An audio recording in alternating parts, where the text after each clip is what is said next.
January 1943, North Atlantic.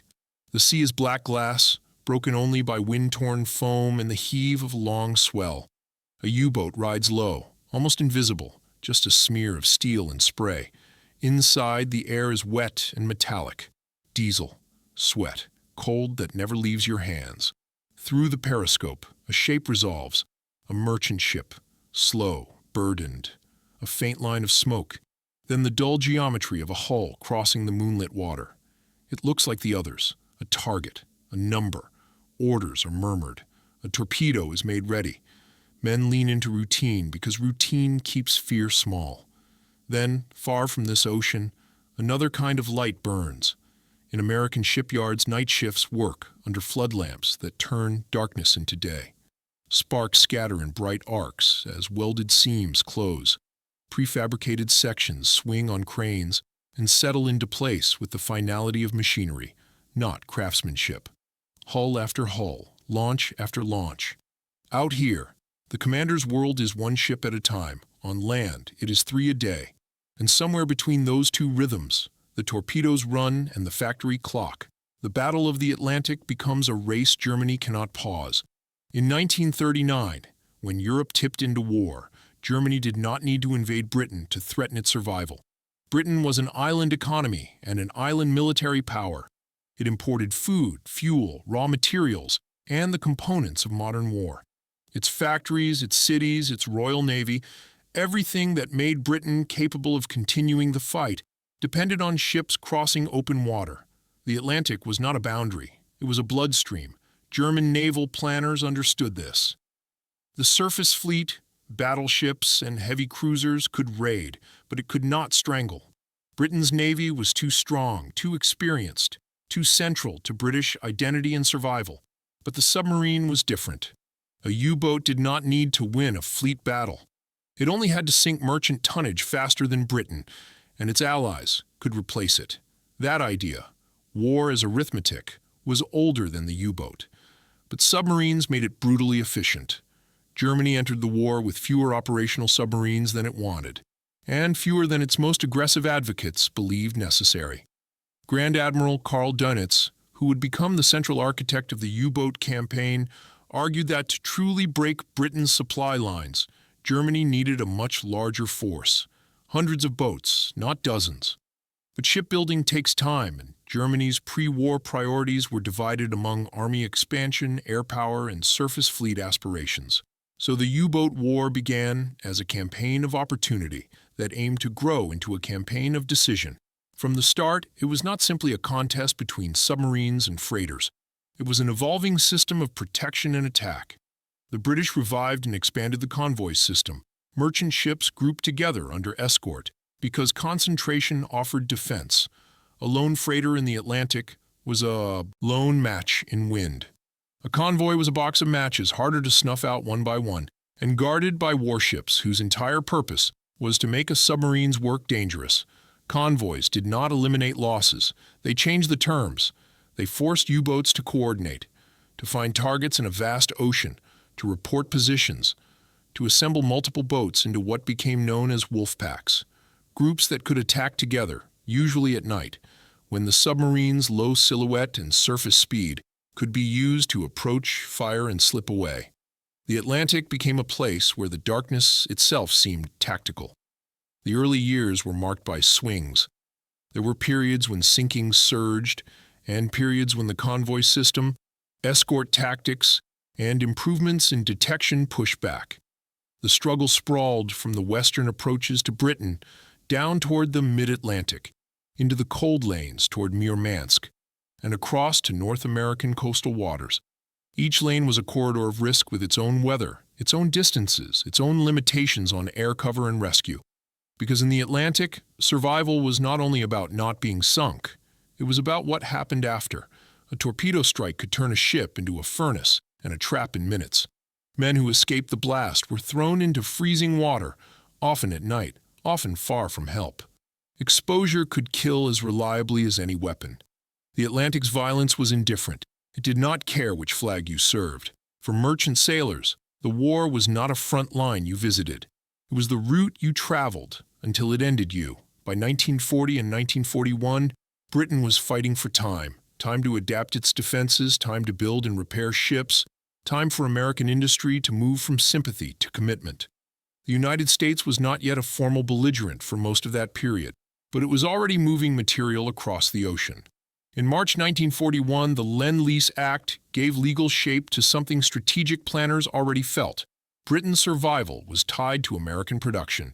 American factories could be a second engine for the war, if the Atlantic lanes stayed open long enough to deliver what those factories made. And that was the pressure point the U-boats aimed at. Every shipment sunk was more than steel and cargo.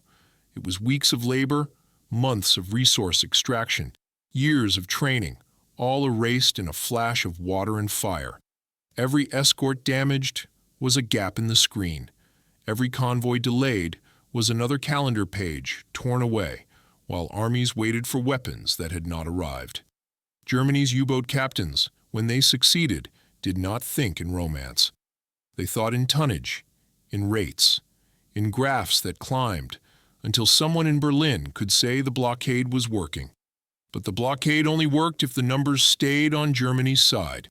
And by late 1941, with American support expanding and the war widening, the Atlantic was on the edge of becoming something larger than submarines and ships, a contest between destruction at sea and production on land, with the entire war balanced on the line. Because the ocean was wide, yes, but the math was merciless. When the United States entered the war in December 1941, the Atlantic problem did not shrink. It swelled. Germany gained a new set of targets, a longer coastline to exploit, and a fresh chance to push the tonnage war into a crisis. In the first half of 1942, U-boats struck hard along the American eastern seaboard and into the Gulf of Mexico, an offensive remembered for how exposed shipping initially was and how quickly sinkings piled up once the submarine campaign was unleashed into new waters. Tankers burned close enough to shore that civilians could see the fires from beaches and boardwalks.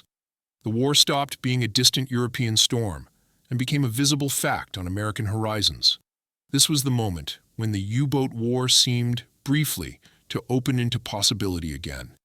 But it was also the moment that forced the United States to treat shipbuilding not as support, but as strategy. Even before Pearl Harbor, American and British planners had been wrestling with a single brutal question. Could merchant ship construction outpace merchant ship destruction? Not in theory. In real steel, with real workers, with launching schedules that did not care about speeches. The Liberty ship emerged from that emergency. It was not conceived as a masterpiece. It was conceived as an answer, a cargo vessel that could be built quickly in huge numbers by yards that had never built ships at that pace before. The guiding idea was standardization. Design one ship, simplify it, freeze the plans, and build it again and again until the entire process became repeatable, like an industrial routine. This was a shift in mindset. Traditional shipbuilding prized skilled labor, careful fitting, and long timelines. The emergency demanded something else: speed, interchangeability, and the ability to expand the workforce beyond pre-war specialists. American shipyards, some old, some newly expanded, some essentially created for the task, began to reorganize production around prefabrication. Sections of the ship could be built in parallel, in separate areas, then moved by crane and welded into place. Welding, faster than riveting and better suited to modular assembly, became central, though not without problems that had to be learned, corrected, and managed under pressure. Liberty ships were based on a British-inspired concept of a simple tramp steamer adapted for mass production. Their strength was not elegance. Their strength was that you could build them everywhere, with procedures that could be taught, timed, and improved. A Liberty ship did not need to be perfect. It needed to be seaworthy. It needed to carry cargo. It needed to be replaced quickly if it was sunk, and repaired quickly if it was damaged. It needed to be part of a pipeline. That pipeline mattered because the Atlantic was a system, not a series of isolated voyages. Cargo ships delivered food to Britain, fuel to keep industry moving, ammunition to stock depots, trucks and aircraft parts, and the raw materials of modern war. They carried tanks and locomotives and barrels of aviation fuel. They carried the quiet, unglamorous substance of victory, and every cargo that arrived did something the U-boat campaign was meant to prevent. It kept Britain and the wider Allied war machine from starving, stalling, or cracking. By 1942, the United States was not only shipping supplies, it was preparing for something larger, building the forces that would eventually return to Western Europe, sustain offensives across multiple theaters, and keep armies moving once they landed. None of that was possible without hulls in the water. Not enough destroyers, not enough escort vessels, not enough merchant men. So the Liberty ship became a kind of industrial counterattack. German commanders at sea could sink what they found, but they could not sink what did not yet exist. They could not torpedo a blueprint. They could not flood a production line. Their war was measured in torpedoes carried, days at sea, and chances in the dark. America's war, at least in this dimension, was measured in shifts, welds, cranes, and launchings. And once the shipyards found their rhythm, the numbers began to change, the meaning of everything happening out on the Atlantic swells. A U-boat captain could be brilliant and relentless and still watch the stream of targets renew, still feel, in the pit of his stomach, that the ocean was no longer thinning. Because for the first time, the Allies were not merely trying to survive the tonnage war, they were trying to overwhelm it. And that is where the story opens into its different faces, human, tactical, technological, and moral, each one shaped by the same question: what happens when you fight a submarine with a factory? On paper, a Liberty ship is tonnage and horsepower, a silhouette in a convoy diagram. In life, it is a floating neighborhood of strangers living inside steel. Merchant sailors were not frontline infantry, but the Atlantic did not care about categories. They sailed in the knowledge that their ship carried more than cargo. It carried necessity, and necessity made them targets. A convoy could stretch beyond the horizon, rows of ships spaced across miles, each one maintaining station like a city block, moving through weather. On deck, salt crusted on railings. In the holds, cargo shifted and groaned with the ship's motion. In the engine room, heat and vibration never stopped, even when the air outside was freezing. The work was repetitive until it wasn't, until the sound changed, until someone shouted, until a torpedo or a mine turned routine into catastrophe. Survival, for a merchant crew, often meant lifeboats in heavy seas, or rafts in the dark, or hours in cold water waiting for a rescue that might be delayed because stopping was dangerous. Even when saved, men carried the ocean with them, sleep that never quite returned, hearing that sharpened at every distant bang. At the same time, thousands of miles away, another kind of endurance kept them sailing. In American yards, workers stood in sparks and noise for long shifts, their bodies learning the weight of tools and the geometry of plates. Many were new to shipbuilding, trained quickly, thrown into motion, required to be precise under speed. Their fatigue was different, but it was real. Their risk was not torpedoes. It was the pressure of the schedule and the knowledge that delays had names attached to them, names of ships, and ships carried names of crews. Two worlds, one drenched in black water, one lit like daylight at midnight, connected by a hull that had to exist before it could be sunk. And once that connection formed, the war's tempo began to change. In the early war, the Atlantic's sheer size made finding ships difficult and protecting them exhausting. Convoys offered organization, but escorts were limited, and air cover could not reach the middle of the ocean for much of the conflict. That gap, the air gap in the mid-Atlantic, was a hunting ground where submarines could stalk with fewer interruptions. U-boat tactics evolved around that reality. Boats searched along likely routes, received radio intelligence, and, when they found a convoy, shadowed it while summoning others. Attacks often came at night, frequently on the surface, when a submarine was faster and harder to detect visually. A convoy might look like a slow-moving island chain, each ship a possible kill. The Allied response was layered, and it matured over time. Escorts, destroyers, corvettes, frigates worked to push submarines down and keep them down. ASDIC chalk sonar could locate a submerged boat in the right conditions, but the ocean was not a laboratory. Weather, sea state, and thermal layers could bend sound and hide a target. Depth charges were the blunt instrument of early anti-submarine warfare, terrifying and imperfect. Patterns dropped in hope, not certainty. What changed was the tightening of the net. Radar improved the ability to detect surface submarines, especially at night and in poor visibility. High-frequency direction finding, HFDF, Huff-Duff, helped locate U-boat radio transmissions, turning coordination into vulnerability. Long-range aircraft extended reach, and escort carriers brought air power into convoy lanes, shrinking the safe spaces where U-boats could operate. Tactically, the story is not one invention. It is accumulation. It is the ocean becoming less empty. And as that emptiness disappeared, the Liberty ships steaming in convoy lanes became more than cargo carriers. They became proof that the system could survive contact with the enemy. A submarine war tries to turn supply into scarcity.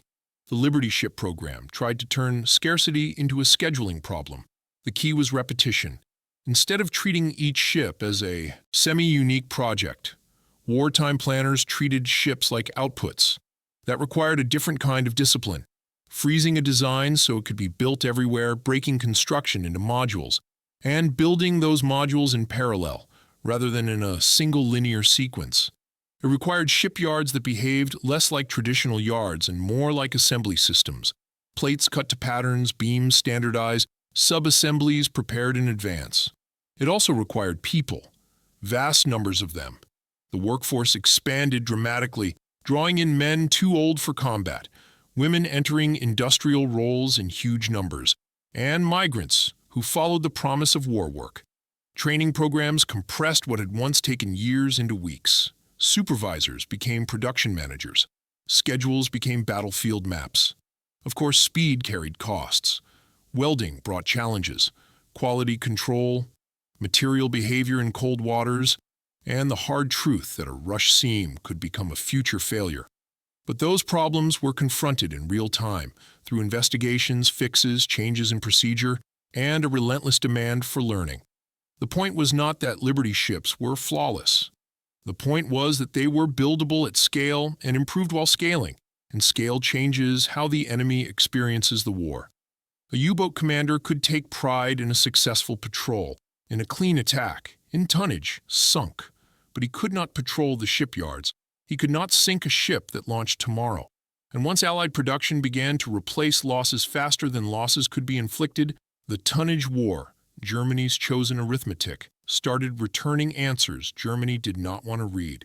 Because now the enemy wasn't just the convoy, it was the calendar. From the outside, a U-boat looks like pure menace, a weapon that turns invisibility into power. Inside, it is a tube of pressure and patience. A patrol was not a single attack. It was weeks of waiting, watch standing in freezing spray, listening for screws through hydrophones, calculating fuel and battery life, nursing engines that had to work perfectly because there was no roadside assistance in mid-ocean. The crew lived on compressed routines, sleep in narrow bunks that were often shared in shifts, meals eaten quickly, clothing that never fully dried. Every man knew that one mistake, one open hatch in bad weather, one wrong trim, one moment too long at periscope depth could turn the ocean from ally into executioner. Even success had constraints. A U-boat carried a finite number of torpedoes. Each shot mattered, and early war torpedo reliability problems had taught crews the bitter humiliation of a hit that did not explode. Attacks were shaped by weather, visibility, escort behavior, and luck. A submarine could be brilliant and still be driven off by a single aggressive escort. It could be close enough to smell smoke and still never find the right angle. And the deeper truth was this: the U-boat war required coordination. Wolfpacks depended on radio communication, boats reporting contact, headquarters directing intercepts, multiple submarines converging. That system created strength, but it also created a trail. Every message was a signal to be found. Every coordination effort was a chance for the Allies to locate the hunter before the hunter fired. So when Liberty ships began appearing in quantities that felt unnatural, the commander's disbelief wasn't only emotional, it was operational. It meant the patrol's payoff, tonnage sunk per day at sea, had to stay high enough to justify the risk, and the risk was rising. The Liberty ship's legend is often compressed into a single idea: cheap and fast. But the reality is more specific and more interesting. Liberty ships were designed for mass production under wartime constraints. Their form followed the logic of cargo: a straightforward hull, a practical layout, machinery chosen for reliability and availability, and a structure that could be fabricated in sections. The goal was not speed through the water. The goal was speed into the water. Welding was central to that goal. It reduced labor compared to riveting and allowed prefabricated blocks to be joined quickly. But welding also carried new risks. In cold conditions, steel could behave differently. Poor workmanship or design stress points could lead to cracking, sometimes dramatic, sometimes subtle. Wartime investigators and engineers studied failures, adjusted practices, improved inspection, and modified details to reduce vulnerability. This wasn't a static design frozen in time. It was a program that learned while it built. Liberty ships also had defensive realities. Many were armed, typically with naval guns and anti-aircraft weapons, manned by naval armed guard detachments because the Atlantic was not a civilian highway. But a merchant ship's guns were not a destroyer's guns. They were a last line, a gesture of resistance, a way to make a surfaced U-boat think twice, especially in daylight or when aircraft might be nearby. The Liberty ship's real protection was systemic. It could be escorted, it could be convoyed, it could be repaired, it could be replaced. Technology here isn't only steel and welding. It's the idea that survivability can be industrial, built into production rates, repair yards, standardized parts, and the ability to absorb losses without collapse. And that kind of survivability is hard to sink. The Battle of the Atlantic was fought with warships and weapons, but it was also fought with the lives of civilians at sea. Merchant crews were not abstractions. They were men who signed on for pay, for patriotism, for lack of alternatives, for the belief that keeping ships moving mattered. They carried cargo that fed cities and powered aircraft. They also carried troops at times. The line between civilian and military was blurred by necessity. In a submarine campaign, that blur becomes deadly. U-boat. Commanders were operating under orders and doctrines shaped by total war, a belief that Britain's capacity to fight depended on its imports, and that sinking merchant ships was not only legitimate but decisive. Many commanders framed their actions as strategy, not cruelty. Strike the supply line, end the war sooner. Force political collapse. Avoid the slaughter of invasion. But strategy does not erase the human image of a ship going down. A torpedo does not choose who is in the engine room. It does not choose who reaches a lifeboat. It does not choose who freezes. And in the early war, the Atlantic could swallow survivors with no witness beyond the men who watched them disappear. The Allied answer, outbuilding the sinkings, was also morally complex. It meant sending more ships, more often, into known danger. It meant treating risk as a calculation because the alternative was worse. It meant building an industrial bridge across an ocean filled with predators and accepting that some would fall. In that moral tension, Liberty ships became more than logistics. They became a decision repeated thousands of times. We will keep sailing. And once a nation commits to that kind of repetition, ship after ship, convoy after convoy, the campaign stops being a series of battles. It becomes a turning wheel, one that begins to close around the U-boat force. Because the ocean isn't infinite when you fill it with escorts, aircraft, and hulls. And by 1943, the Atlantic is starting to feel smaller. By early 1943, the Atlantic no longer felt like a wide-open hunting range.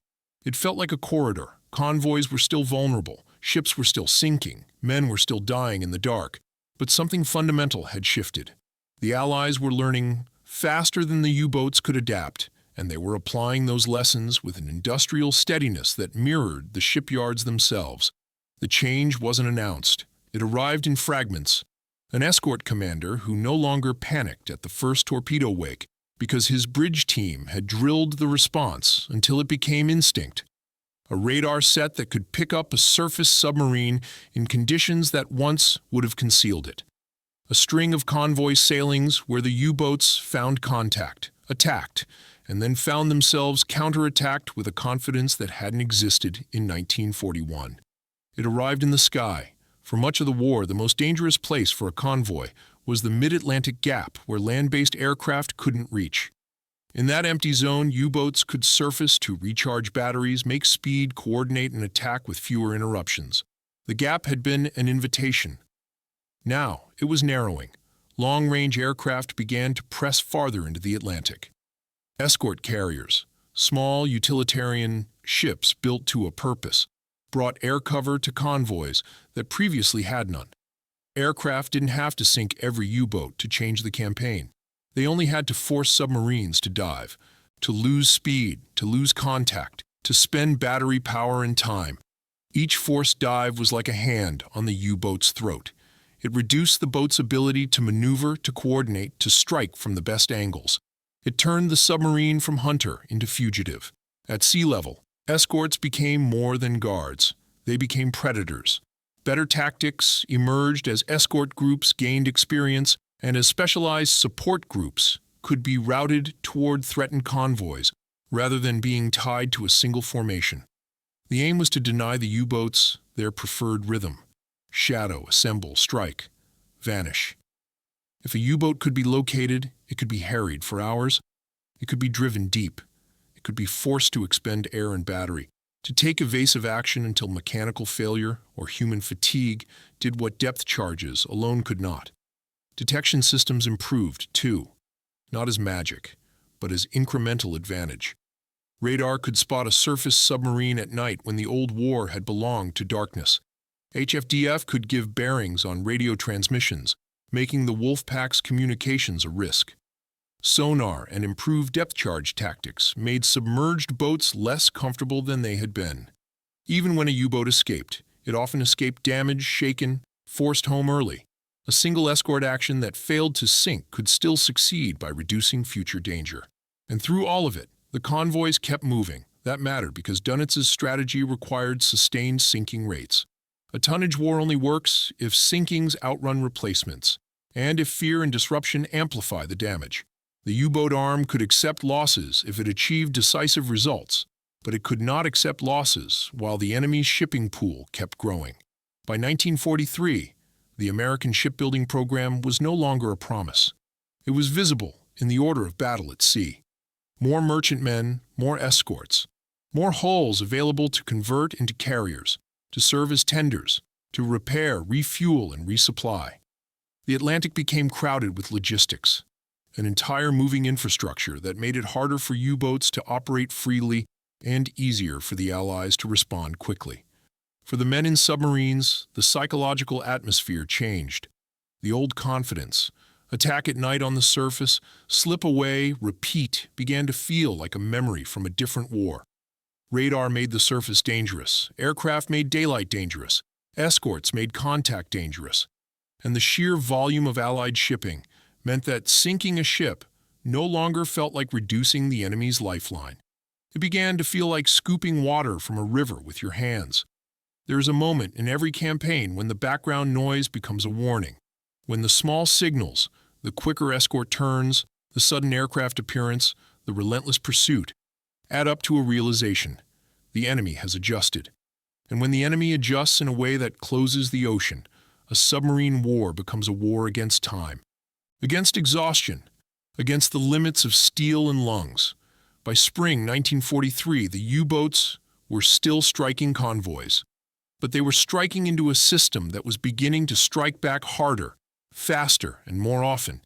And the Atlantic, once a place where a commander could feel alone with his prey, was starting to feel watched, as if the water itself had grown eyes. The turning point does not arrive with a single explosion. It arrives when a pattern breaks. In May 1943, that break became impossible to ignore. The month would be remembered by historians and by the men who lived it as a moment when the U-boat campaign, at the height of its effort, began to bleed faster than it could recover. Not because German crews forgot how to fight, not because the Atlantic suddenly became gentle, but because the balance between attack and defense tilted, and then kept tilting.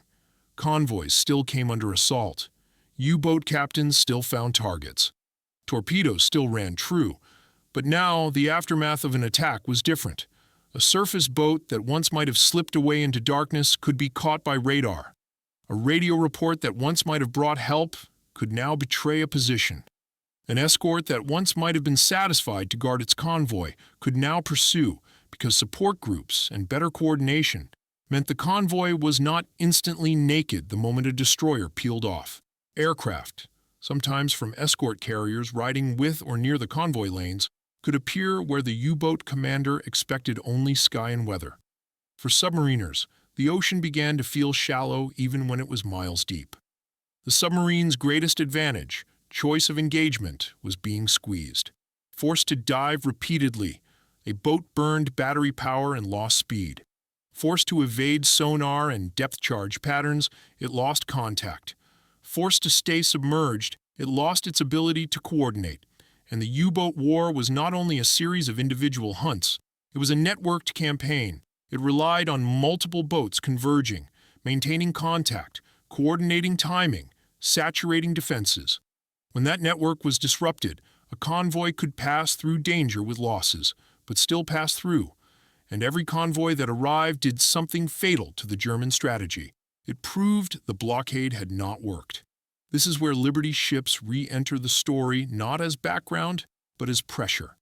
The U-boat arm measured success in gross registered tons sunk.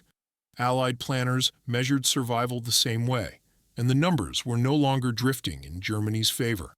Allied shipbuilding, particularly the standardized, rapid construction of cargo ships, meant that the pool of available merchant tonnage could be replenished and expanded. A ship sunk in the Atlantic was still a tragedy, still a tactical victory for the attacker, but increasingly it was not a strategic victory. It did not create the cascading shortage Germany needed. It did not collapse the schedule. What German commanders confronted was not simply more ships. It was replacement as a constant. It was the unnerving sense that the enemy had turned the submarine campaign into a problem of inventory management, and then solved it by building faster than destruction could keep up. For Donitz and the U-boat command, May 1943 delivered a hard operational truth. Losses were rising in a way that could not be dismissed as bad luck. Boats were being sunk at a rate that threatened the force itself. Crews, hard to train, hard to replace, were being lost with their hulls. And because submarines were complex machines requiring specialized production, the U-boat arm could not simply be replenished with the same speed the Allies replenished merchant ships. Germany could build submarines, yes, but not with the same industrial depth and safety from bombing that the United States could devote to cargo vessels. So the arithmetic turned. It turned against the very weapon designed to make arithmetic decisive.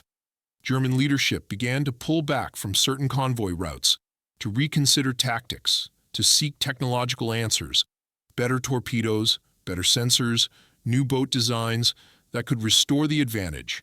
But technology does not appear on the ocean the moment it is imagined. It has to be designed, built, tested, fielded, crewed. And in 1943, time was becoming the enemy. For the men at sea, the shift was experienced as fear and fatigue made sharper. A U-boat, under sustained attack, could feel like a coffin being hammered. Depth charges did not need to hit directly to kill. Shock could rupture systems, jam valves, crack fittings, foul machinery, flood compartments. Even when nothing broke, the psychological effect was cumulative. The sense that every detonation was a near miss, that the next one might be the one that tears the hull open and replaces air with water in seconds. And still, patrols continued, because strategy demanded it.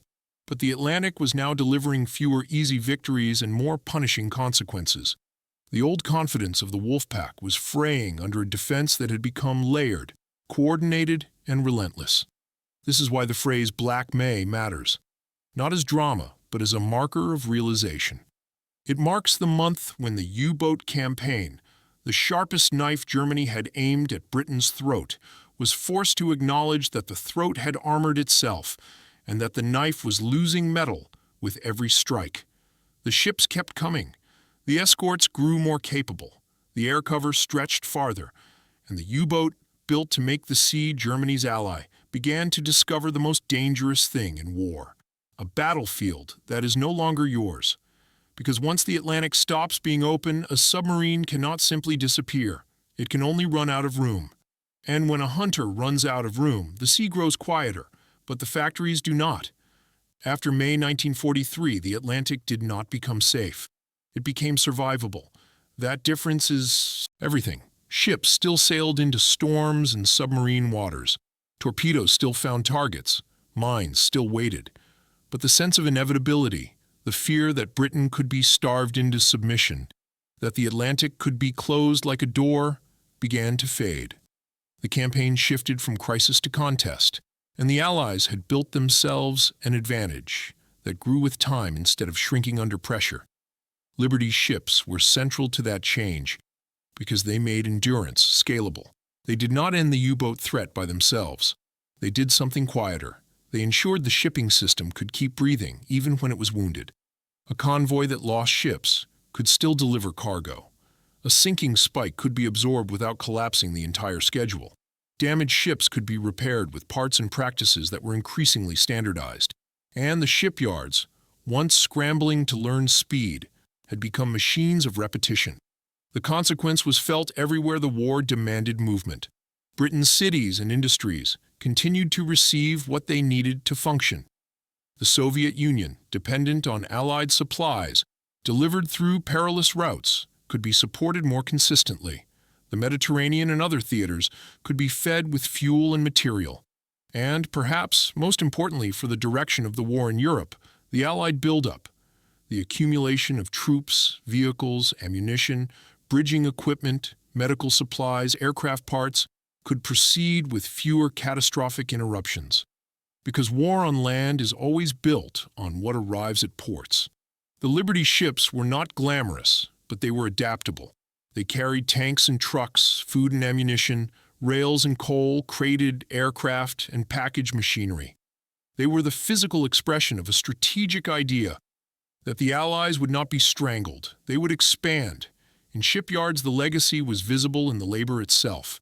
The workforce that built Liberty ships included men and women from across the country, many new to heavy industry, learning under pressure and producing at a speed that pre-war assumptions would have called impossible. This did not erase hardship, it created it. Injuries happened, fatigue accumulated. The demand for output pressed into people's lives in ways that didn't appear in propaganda posters. But the effect was real. Mass shipbuilding became a national mobilization in steel. At sea, the escort war matured into a kind of moving fortress. Convoy protection did not rely on a single miracle technology. It relied on layering, escorts with better coordination, aircraft that could reach farther, radar that punished surface submarines, intelligence that helped route convoys and anticipate concentrations. The ocean lanes were still dangerous, but they were no longer wide open.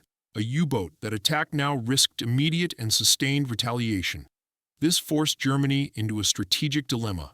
Submarines had been Germany's best lever against Britain's war economy, and their early success had seemed to vindicate Donitz's faith in the tonnage war.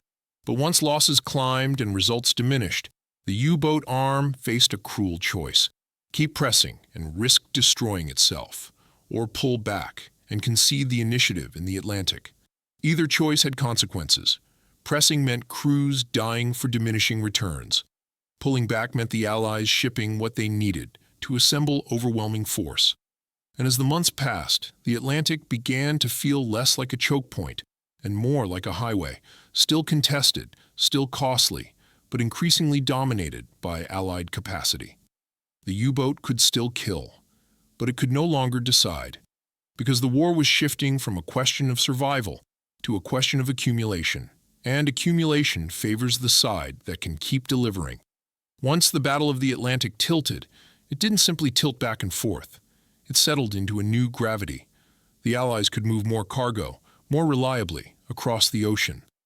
That reliability became strategic momentum. Armies cannot launch major offensives on inspiration. They launch them on stockpiles. Fuel depots filled, ammunition dumps thickened, spare parts, bridging equipment, medical stores, trucks, rations. Everything that makes modern war possible continued to arrive in quantities that changed what Allied planners could attempt. This is the part of the story that rarely looks cinematic, but it is where wars are won. Liberty ships, and the broader emergency shipbuilding effort they represent, helped make Allied power portable. They turned American industry into presence, into steel that could cross water, unload, and become motion at the front. In Europe, that meant the gradual, relentless buildup that would support the return to the continent. In other theaters, it meant sustained operations that depended on shipping lanes no longer on the verge of collapse. For Germany, the consequences were narrowing options. The U-boat arm continued to fight, submarines still operated, and they still achieved sinkings. But the conditions that had once allowed the campaign to threaten Britain's survival, wide oceans, limited air cover, thin escort screens, were being replaced by an environment where each patrol felt more constrained, more dangerous, less decisive. Germany also faced the industrial asymmetry at the heart of the tonnage war. A merchant ship is not trivial to build, but it is simpler than a submarine, and the United States had enormous industrial capacity, protected by geography. German shipyards were more vulnerable to bombing and resource strain, and submarines demanded skilled labor, specialized components, and careful testing. Even when Germany increased production, it was racing not only Allied shipbuilding, but also Allied anti-submarine adaptation, technology and tactics that improved while the war continued. The result was a widening gap between what Germany needed and what it could realistically achieve. As the Atlantic stabilized, the psychological landscape shifted too. Merchant crews still sailed in danger, but they did so with a growing sense that the system around them was stronger than it had been. That matters. Morale is not only speeches and slogans. Morale is the belief that your risk is part of something that works, that the convoy will have escorts, that aircraft might appear, that rescue is more likely, that the ship you're on isn't a final irreplaceable asset, but one link in a chain designed to hold even when struck. For U-boat crews, the opposite pressure built. When losses rise, every patrol carries a shadow. When radar makes the surface unsafe, when aircraft make daylight a threat, when escorts pursue aggressively, the submarine's promise of control erodes. The men who went to sea continued to do their duty, but the war they fought became increasingly harsh. Less about stalking prey and more about surviving the ocean's new hostility. By the later stages of the war, Germany would pursue technological paths meant to restore the advantage, new submarine designs, new concepts of underwater performance. But the Atlantic campaign's decisive period had already passed. The Allies had secured what they needed most, the ability to ship. And shipping is power. It is the power to choose where to fight, when to fight, and how long to sustain the fight. Once the Atlantic lane stayed open, Britain could not be isolated, and the Allied coalition could function as a single industrial organism stretched across oceans. The Liberty ship becomes symbolic here, not because it was perfect, but because it represented a truth that the U-boat commanders encountered patrol after patrol. Even when they succeeded, the sea did not empty. Even when they sank ships, replacements arrived. Even when they inflicted fear, the convoys kept coming.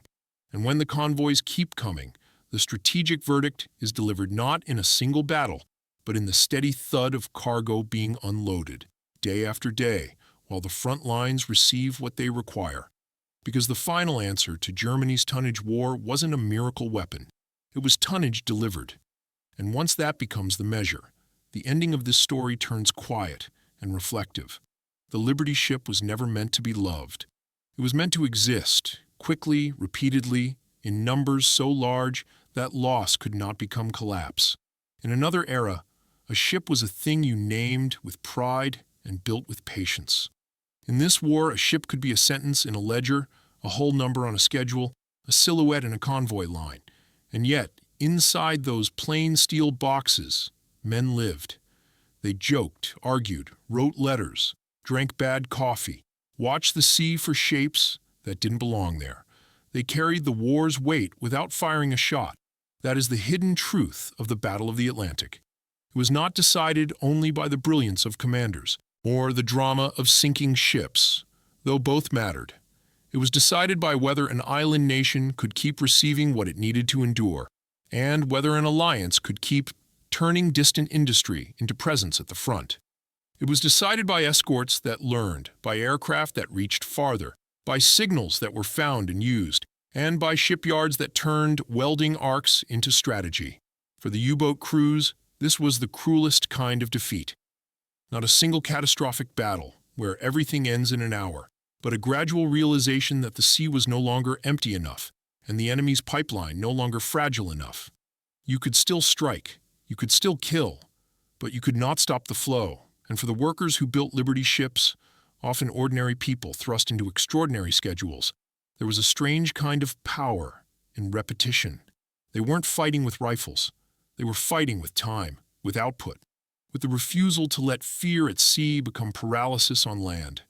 In the end, the Liberty ship stands as a reminder that modern war is often won far from the front lines, in places that smell of oil and hot metal instead of gunpowder. Because in the Atlantic, the torpedo could destroy a ship, but it could not destroy the idea of the next ship already being built.